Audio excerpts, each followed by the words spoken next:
DSN MUI, di mana beliau sangat berpengaruh di dalamnya, sehingga fatwa-fatwa DSN MUI dinilai moderat, tawassut, tidak terlalu ketat, asyaddu, sebagaimana fatwa-fatwa tentang ekonomi syariah didebatkan dalam setiap kebijakan atau regulasi yang dibuat, dan selanjutnya mengikat bagi setiap lembaga keuangan syariah, baik bank ataupun non-bank, sehingga dapat dikatakan bahwa secara tidak langsung pemikiran Bapak Kiai Haji Ma'ruf Amin sangat kuat mempengaruhi setiap regulasi ataupun kebijakan tentang ekonomi syariah di negeri ini.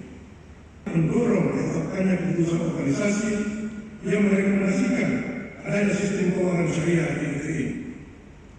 Secara resmi, negeri ini menganut dua melaksanakan hal tersebut, sehingga beliau diakui oleh pihak regulator ataupun praktisi sebagai salah satu aktor yang sumbernya sangat besar dalam pertumbuhan praktik ekonomi syariah di negeri ini. Saat ini, setelah menjadi wakil presiden Republik Indonesia, beliau telah berjuang untuk membesarkan ekonomi syariah di Indonesia.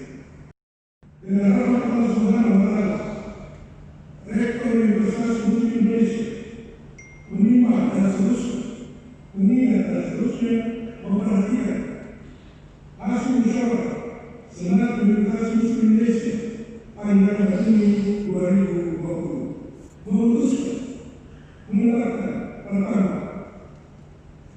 memberikan penghargaan kepada Doktor Kehormatan Dr. Honoris Causa bidang Indonesia Kriminal Malaysia Syariah kepada Bapak Kiai Haji Ma'ruf Amin.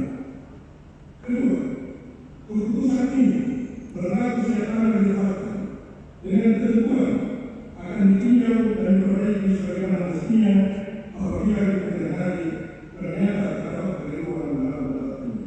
Ketiga, keputusan ini disampaikan kepada yang bersangkutan untuk diketahui.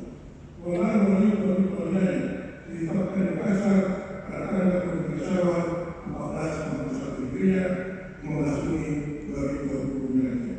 Rektor Jakarta Tangga Profesor Dr. Abbas Mohoni SMSI keputusan 1 Juli. Demikian, terima kasih.